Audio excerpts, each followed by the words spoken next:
ধন্যবাদ সবাইকে। পরবর্তী ভিডিওতে 3 নম্বর পর্যায়ে আমি যে অঙ্কটা নিয়ে আলোচনা করবো, অঙ্কটা খুবই ছোট, তারপরে আসলে আসলে অনেক বোঝার বিষয় আছে, এই জন্য আসলে অঙ্কটা করে দেয়া।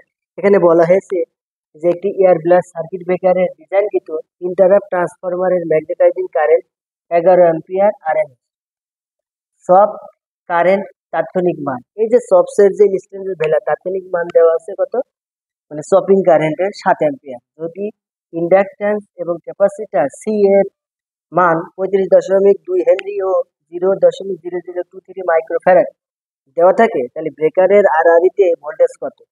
ধরে নাও ইন্ডাকট্যান্সের এনার্জি, তার মানে এই যে একটা ইন্ডাকট্যান্স আসছে, এই ইন্ডাকট্যান্সের এনার্জি কত?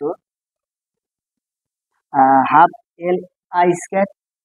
আর এই ইন্ডাকট্যান্সের এনার্জি ট্রান্সফার হয় ক্যাপাসিটার, তার মানে আরেকটা যদি ক্যাপাসিটার থাকে, তার ক্যাপাসিটার এনার্জি কত? Half C V square.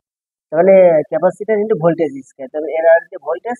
তার মানে এই ডাব্লিউএলসি সমান ডাব্লিউসি সমান সমান ধরে নাও, অ্যাজুম করতে বলছে যে ধরে নাও ট্রান্সফার আছে। তাহলে এখানে শপিং কারেন্ট কত? এখানে কারেন্টের মান দেওয়া আছে দুইটা, আমার আসলে নিতে হবে কি, আমার নিতে হবে শপিং কারেন্ট।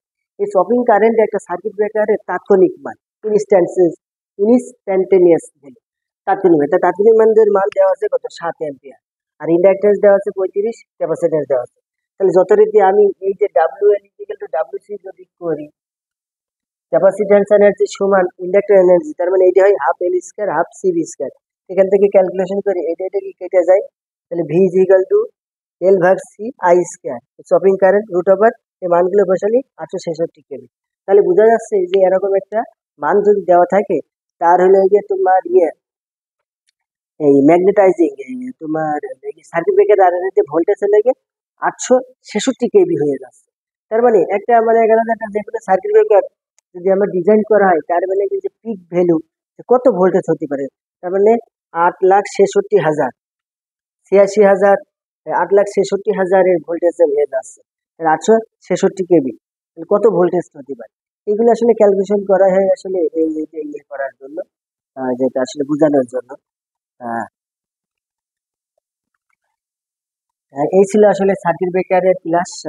পরবর্তীতে আসলে ফল্ট নিয়ে আলোচনা করবো, যে সিমেট্রিক ফল্ট এবং আনসিমেট্রিক ফল্টের অঙ্ক, যে অঙ্কগুলো মোটামুটি চাকরি পরীক্ষায় বারবার আসে, সেটা নিয়ে আসলে আমি সিরিয়াল বাই আলোচনা করতে পারছি।